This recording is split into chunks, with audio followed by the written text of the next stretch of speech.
Our devotion for today, contentment in all circumstances. Scripture reading, Philippians chapter 4, verse 11 to 19, and this is about contentment.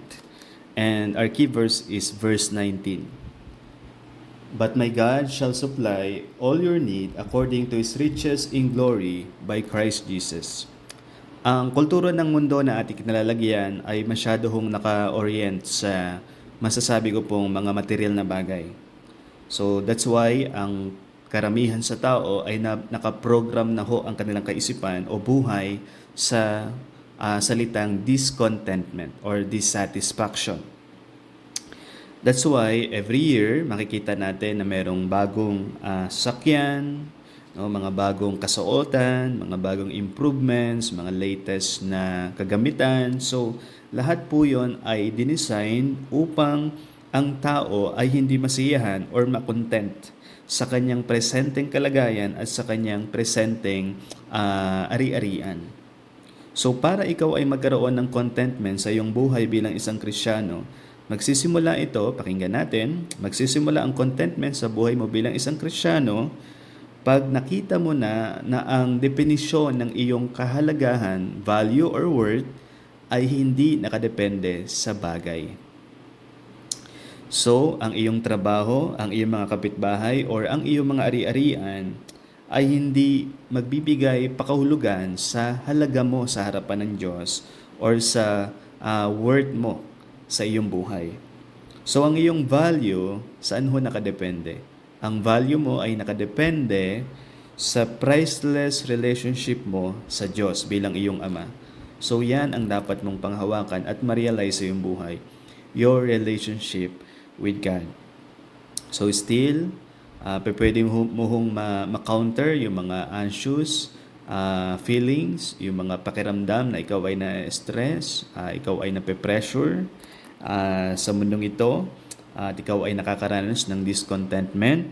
So, pwede mo yung labanan sa mga scriptural truths, sa mga salita ng Diyos, mga pangako ng Diyos na iyong pinangahawakan sa iyong buhay. So, I would like you to know, kapatid, na ang Diyos ay nagmamalasakit para sa iyo sapagkat ikaw ay kanyang anak. God is your Father, you are His child.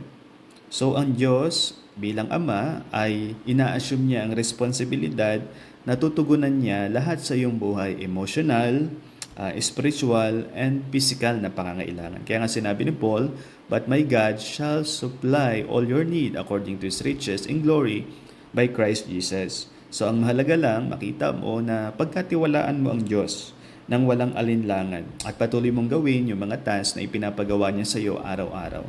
So again, trust God and obey God in all circumstances because God is in control. So, maapektuhan man ang iyong trabaho, mawalan ka man ng trabaho or negosyo, meron ka mang kaibigan or katrabaho na nag-quit, or may kaibigan ka na tumalikod sa iyo, or there are somebody na iyong minamahal genuinely, ngunit iniwanan ka, pinabayaan ka, ang Diyos ay tahimik lang at ang Diyos ay patuloy na nagro-rule sa iyong buhay at makikita mo yung gawa niya sa iyong buhay na ito ay para sa ikabubuti. So, hindi ka biktima ng iyong mga circumstances. Hindi ka biktima ng ekonomiya. Hindi ka biktima ng desisyon ng ibang tao or anuman ang circumstances na iyong nararanasan. So, again, pwede kang maging kontento. Pwede kang magkaroon ng contentment. Anuman ang iyong mga circumstances, pag naunawaan mo na ang Diyos ay walang tigil sa pagmamalasakit sa iyo, ang value, ang worth mo ay nakadepende sa relasyon mo sa Kanya at yung makita mo ang buhay mo na lahat na nangyari sa iyong buhay, bawat detalye dito, ang Diyos ang may control. Ang Diyos ang kumikilos. So sana magpahinga ka sa Kanyang kakayahan, sa Kanyang kapangyarihan. At ang kasunod niyan ay contentment. Dakilang Diyos Ama, ako'y nagpapasalamat sa inyong presensya, sa inyong pag-ibig, sa inyong pagmamalasakit. And thank you, Father, because you are in control at pinangako niyo po, O Diyos, na ipoprovide niyo anuman ang aking pangangailangan sa patuloy kong pagtitiwala sa inyo, Panginoon. So, may I have, Lord, I pray, contentment in any circumstances Not because of the things na meron ako sa mundong ito, but because of my relationship with you, O God, in Christ Jesus. This is I ask and pray. Amen.